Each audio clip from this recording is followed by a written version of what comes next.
సిద్దిపేట జిల్లా కొండపాక మండలం మర్పడగ గ్రామ పంచాయతీ కార్యాలయం వద్ద కాంగ్రెస్ సీనియర్ నాయకులు ఏరో రవీందర్ రెడ్డి ఆధ్వర్యంలో కేర్ హాస్పిటల్ సిద్దిపేట వారి సౌజన్యంతో ఉచిత వైద్య శిబిరం ఏర్పాటు చేశారు.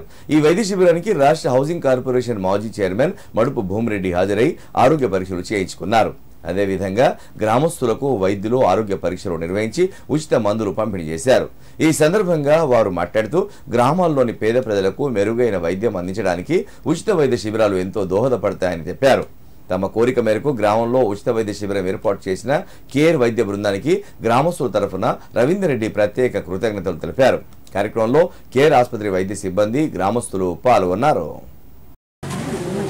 ప్రజలందరూ ఆరోగ్యంగా ఉండాలని ఆకాంక్షించే యువకులు పెద్దలు డాక్టర్ గారిని ఇక్కడికే ప్రోత్సహించుకొని డాక్టర్ మణిదీప్ గారిని వారి ఫ్యామిలీని కూడా ఈరోజు మర్పడ గ్రామానికి స్వయంగా వచ్చి మరి ఆరోగ్యరీత్యా బాధపడుతున్నటువంటి వాళ్లకు స్థానికంగా పరీక్ష చేసి మందులు ఇవ్వడంలో సరి అయినటువంటి సలహాలు ఇవ్వడంలో సహకరిస్తున్నందుకు మేము వారికి సర్వదా కృతజ్ఞతలు తెలియజేసుకుంటూ వారు ఆయుర ఆరోగ్యాలతో వారు ముఖ్యంగా మంచిగా ఉండి ఆర్థికంగా అభివృద్ధి చెందాలని కోరుకుంటూ ఇక్కడ ఉన్నటువంటి ప్రజానీకానికి నేను విజ్ఞప్తి చేసేది అంటే ధనం ఉన్నా ఇంకే విధమైనటువంటిది ఉన్నా మనం వెంబడి తీసుకుపోలేము.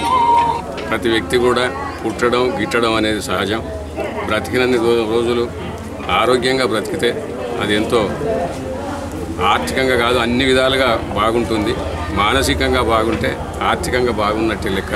చేసిన మన కేర్ హాస్పిటల్ వైద్య సిబ్బందికి వచ్చి మన మర్పడగా బీద వర్గాల ప్రజలకు హెల్త్ కొరకు చెకప్ చేసి అవసరం ఉన్న మెడిసిన్స్ ఇచ్చుకుంటూ మనం ఏదో డబ్బులు లేకున్నా కానీ వాళ్ళే ఇక్కడికి వచ్చి మనకు సాయం చేస్తున్నారు. మనము ఇదే హాస్పిటల్కి పోతే 500 రూపాయలు పెట్టి ఫీజు పెట్టి మనం పోవాల్సింది. అది కాకుండా మన దగ్గరికే వాళ్ళు వచ్చి మన విలేజ్కు హెల్ప్ చేస్తానని వాళ్ళు అడగడం దానికి నేను అంగీకరించడం జరిగింది. ఈ విషయంలో కేర్ హాస్పిటల్ సిబ్బందికి మర్పడ గ్రామ ప్రజల తరఫున కృతజ్ఞతలు తెలుపుతాను.